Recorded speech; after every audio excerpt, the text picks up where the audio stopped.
മുണ്ടക്കൈ ഉരുൾപൊട്ടലിൽ സർട്ടിഫിക്കറ്റ് നഷ്ടപ്പെട്ട മുഹമ്മദ് നബീലിനുള്ള സർട്ടിഫിക്കറ്റുകൾ കൈമാറി. മേപ്പാടി ഗവൺമെന്റ് ഹയർ സെക്കൻഡറി സ്കൂളിൽ ഹെഡ്മാസ്റ്ററാണ് സർട്ടിഫിക്കറ്റ് കൈമാറിയത്. മുഹമ്മദ് നബീൽ ജനം ടിവിയോടൊപ്പം ചേരുന്നു.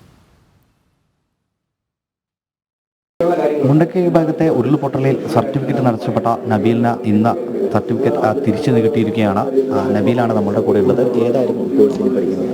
ഞാൻ അഗ്രികൾച്ചർ അല്ലെങ്കിൽ കെമിസ്ട്രി അങ്ങനെ ഓപ്ഷൻ വെച്ചത്.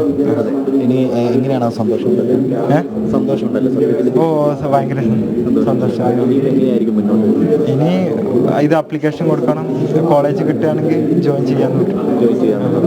അപ്പോൾ എങ്ങനെയായിരുന്നു? വീട് മുഴുവനായി പോയി പിന്നീട് സർട്ടിഫിക്കറ്റ് ഒട്ടും കിട്ടാത്ത അവസ്ഥയാണ്. ഇല്ല, അതെ.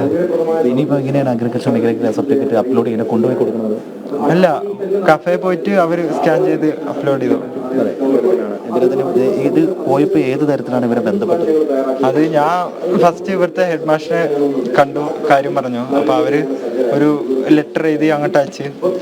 പിന്നെ പിറ്റേന്നായപ്പോൾ മന്ത്രി വരുന്നുണ്ട്, അവരടുത്തും കൂടി കാര്യം അവതരിപ്പിച്ചാൽ കുറച്ചും കൂടി സ്പീഡപ്പ് ആകും പറഞ്ഞു. അങ്ങനെ മന്ത്രി വന്നു, ഒരു ആപ്ലിക്കേഷൻ എഴുതി കൊടുത്തു. അങ്ങനെ പെട്ടെന്നായി. തീർച്ചയായും ഇത്തരത്തിൽ ആ സർട്ടിഫിക്കറ്റ് ലഭിച്ച സന്തോഷത്തിലാണ് ഇത് കുട്ടിയുള്ളത്. അതുകൊണ്ട് തന്നെ എത്രയും പെട്ടെന്ന് നല്ലൊരു ഭാവി ഇനി ചോദിക്കാൻ കഴിയട്ടെ.